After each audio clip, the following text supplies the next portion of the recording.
Bonjour, un jour, une parole. Aujourd'hui, ça commence par une question.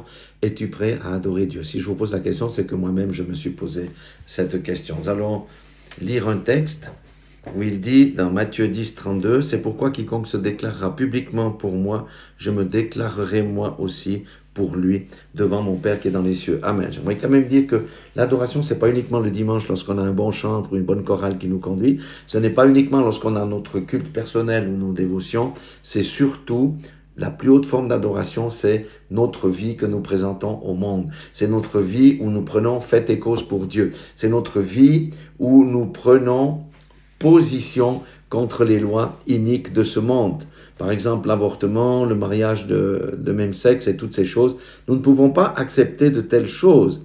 Et dans la Bible, nous avons un exemple de gens qui ont fait une véritable adoration.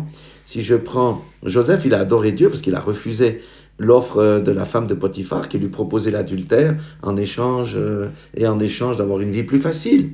Daniel est un véritable adorateur. Il avait la statue, il a refusé d'adorer la statue et non seulement ça, il a ouvert les volets pour qu'on voie qu'il adore le vrai Dieu. Ainsi devrait être notre vie d'adoration. Nous ne devons pas nous compromettre avec les choses du monde parce que les choses du monde nous entraînent hors de la cible et nous amènent à la perdition. Non, frères et sœurs, nous devons réfléchir. Nous sommes les yeux de Jésus, nous sommes la bouche de Jésus, nous sommes les oreilles de Jésus, nous sommes les mains de Jésus, nous sommes les pieds de Jésus. Et nous sommes la lumière du monde et le sel de la terre. Lorsque nous sommes la lumière du monde et que nous n'avons rien de caché dans notre vie, rien de ténébreux, nous brillons comme des étoiles.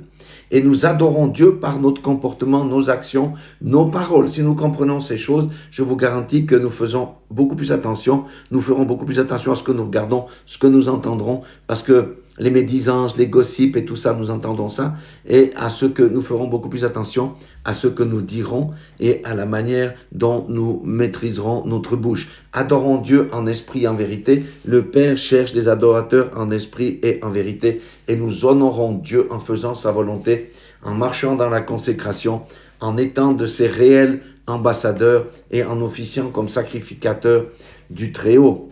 Et le Seigneur ne nous lâchera jamais. Le Seigneur aime l'adoration. Il aime aussi la louange, bien entendu, parce qu'il est dit qu'il siège dans les louanges d'Israël. Nous sommes sa postérité spirituelle.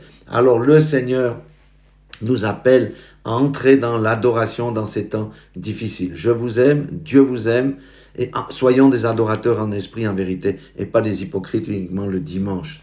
Que vous soyez tous bénis dans le nom puissant de Jésus-Christ de Nazareth.